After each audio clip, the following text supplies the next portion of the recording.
तज्ज्ञ असं म्हणतात की त्यावेळी अनेक भाषांचा मारा त्यांच्यावरती करणं हे चूक आहे. कारण त्यांच्या मेंदूची वाढ होत असताना त्यांना 3 भाषा जर तुम्ही त्यांच्यावर लादल्यात तर काय होईल? कोणत्या असो, इथे मराठी किंवा हिंदी हा मुद्दा नाहीये.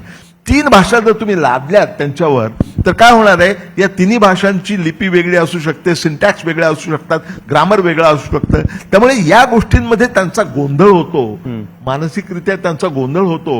आणि तो होऊ नये असं वाटत असेल तर अगदी सुरुवातीच्या काळात फक्त मातृभाषाच शिकवली पाहिजे आणि त्यानंतर इतर भाषांचा जोड देता येऊ शकते.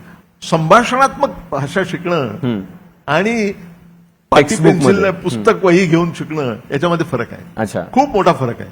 कारण काय होतं की सिंटॅक्स, ग्रामर यामध्येच तुम्ही अडकून पडता आणि त्या कोवळ्या बालवयामध्ये अगदी संवेदनशील अशा त्या स्टेजमध्ये क्रिएटिव्हिटीला प्राधान्य द्यायच्या ऐवजी तुमच्या मेंदूची सगळी एनर्जी जी आहे, शक्ती जी आहे ती खर्च कशावर होते? सिंटॅक्स लक्षात ठेवण्यात, ग्रामर लक्षात ठेवण्यात.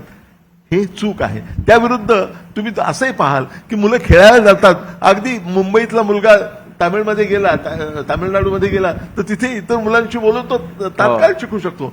संभाषणात्मक शिकणं हे वेगळं आहे आणि वही, पेन्सिल, पाटी पेन्सिल घेऊन शिकणं वेगळं आहे.